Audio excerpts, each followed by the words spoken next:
మనం కెపాసిటీ పెంచితే కానీ డైలీ 50-60 చేస్తే కానీ తొందరగా కంట్రోల్ కాలేదు పాపులేషన్. ఇక్కడ చేస్తుంటే ఇక్కడ పెరుగుతూనే ఉన్నాయి సార్.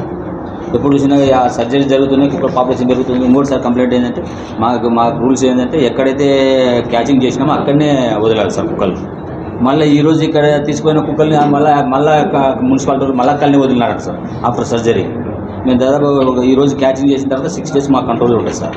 ఆఫ్టర్ సర్జరీ రోజు, తర్వాత పోస్ట్ ఆపరేటివ్ కేర్ అనేది తీసిన తర్వాత మళ్ళీ రిలీజ్ రోజు ARV వ్యాక్సిన్ వేసి వదిలిపెడతాం సార్. ఎక్కడైతే తీసుకెళ్ళామో అక్కడ వదిలిపెడతాం. ఇక్కడ ప్రజలు ఏమంటారంటే మళ్ళీ మా కుక్కలు మా ఏరియాలో వదిలిపెట్టారు. దానిలో ఓనర్స్ ఉంటారు కదా సార్, స్టే డాగ్స్ అవి.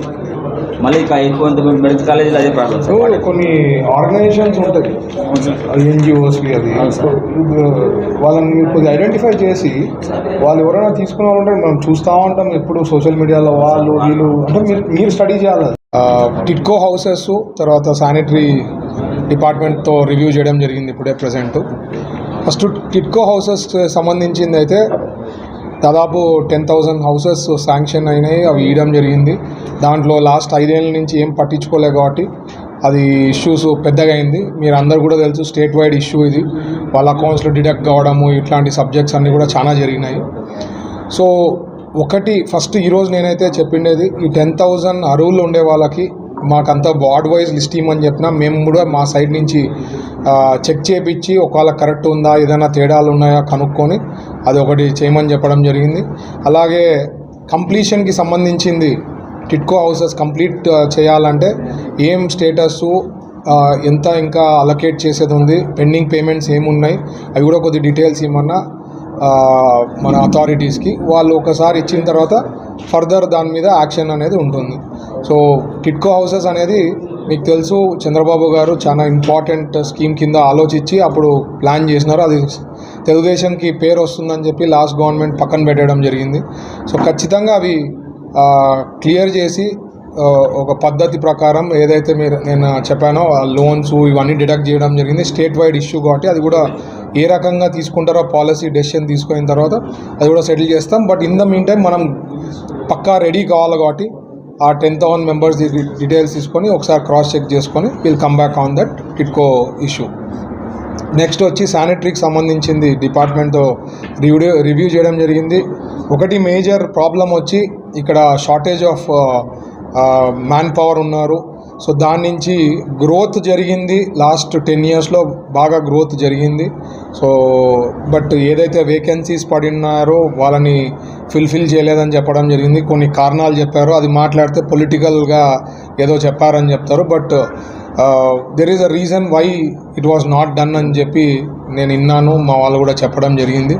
సో ఖచ్చితంగా ఇది సార్ట్అవుట్ చేస్తేనే ఇంకా అంటే ఈ డ్రైనేజ్ సిస్టమ్ కానీ, ఈ స్టిల్ట్ క్లియరెన్స్ కానీ, గార్బేజ్ కలెక్షన్ కానీ, ఇవన్నీ కూడా కొన్ని పేమెంట్స్ వాళ్ళని స్ట్రక్ కావడం కానీ, లేకపోతే వాళ్ళకి ఓన్లీ రిస్ట్రిక్టెడ్ కిలోమీటర్సే చెప్పారు కాబట్టి అవన్నీ కూడా లాస్ట్ 5 yearsలో కరెక్ట్గా పద్ధతిగా చేయకపోయిన దానికి అది ఇష్యూస్ బాగా పెరిగిపోయింది.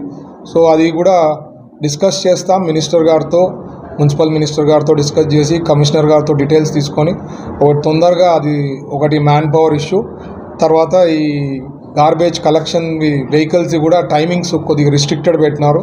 సో దాంతో ప్రాబ్లం ఉంది. ఎందుకంటే బిన్ను లేనిదే స్వచ్ఛ భారత్ అనేది బిన్స్ లేకుండా డైరెక్ట్ హౌస్ హోల్డ్తో కలెక్ట్ చేయాల్సి వస్తుంది కాబట్టి దాని విషయంలో దాని భాగంగా అది స్వచ్ఛ భారత్ అనే సిస్టమ్ క్రియేట్ చేయడం జరిగింది. అది పక్కా చేయాలంటే దెర్ ఈజ్ బడ్జెట్ ఇష్యూస్, అది కొద్దిగా డిస్కస్ చేసి సార్ట్అవుట్ చేస్తాను. Thank you.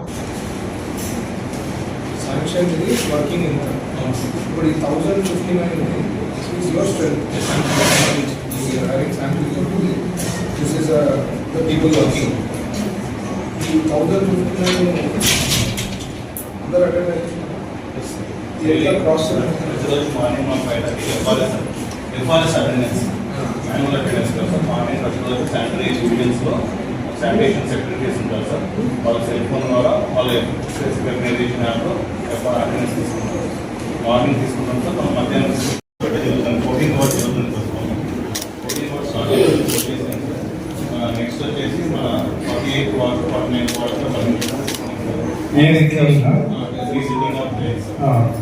నెక్స్ట్ నెక్స్ట్ వచ్చేసి 10th ward and 11th ward తీసుకుంటాం. ఇవన్నీ కూడా స్టార్ట్ చేసుకుంటూ పోతుంది సార్. మనం నెక్స్ట్ ఫర్దర్గా మిగతా వార్డ్స్ అన్ని కూడా జూలై ఎండింగ్ లోపల వాళ్ళు కంప్లీట్ చేయడానికి ప్లాన్ చేసుకుంటాం. వార్డ్ వైజ్ ఒకసారి నాకు ఇస్తే నేను మా టీమ్స్తో కూడా ఒకసారి చెక్ చేయించి మాకు వార్డ్ వైజ్ ఇచ్చిండేది 10,000 మీకు అర్థమైంది కదా.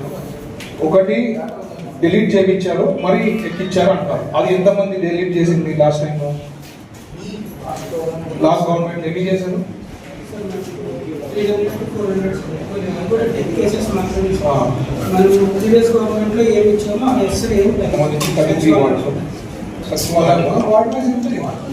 వార్డ్ వైజ్ పేర్లు వాళ్ళ అడ్రస్ అవి ఇస్తే నేను ఒకసారి క్రాస్ చెక్ చేయించి మా వాళ్ళతో కూడా అన్ని ఒకసారి క్లియరెన్స్ తీసుకొని నెక్స్ట్ ప్రాసెస్ మీరు చెప్పే 10% ఇంకా వర్క్స్ పెండింగ్ ఉంది.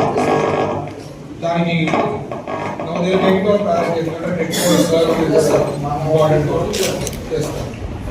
లోపల కలిస్తే అది ఒక క్లారిటీగా నాలుగు చేస్తాం.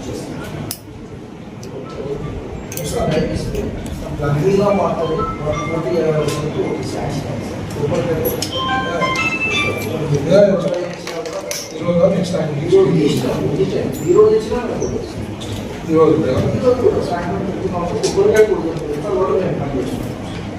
ఇక్కడ దీనికి దానికి లింక్ లేదు. No there is no link. Still ఇప్పుడు ఎక్కడైనా కానీ ఎప్పుడైనా కానీ ప్రజలు ఈ హౌసింగ్ డిపార్ట్మెంట్ కానీ టిక్కో ఈజ్ ప్రాజెక్ట్ వర్క్ అయితే సార్ మనం మున్సిపల్ ఏరియా కింద ఏదైతే రిక్వైర్మెంట్స్ ఉన్నాయో వాటిని ఫ్రెష్ శాంక్షన్ కొరకు పంపిస్తే ఫ్రెష్ శాంక్షన్ ఏదైతే రిక్వైర్మెంట్ ఉందో అది ఇస్తాం సార్. అయితే లాస్ట్ సెట్ అసైడ్ చేశారు కాబట్టి ఈ స్కీమ్ను దాన్ని అంత పట్టించుకోలేదు సార్. టోటల్గా వచ్చిన రిక్వైర్మెంట్ అంతా 1 సెంట్ స్థలాలు దాంట్లోకి తీసుకెళ్ళారు sir. Total why that was spoken ఇంకో 5,000 10,000 ఎక్స్ట్రా వచ్చినాయి రాంగ్ కదా. సో బట్ మరిన్ని అప్డేట్స్ కోసం మన HN9 టీవీ ఛానల్ని సబ్స్క్రైబ్ చేసుకోండి.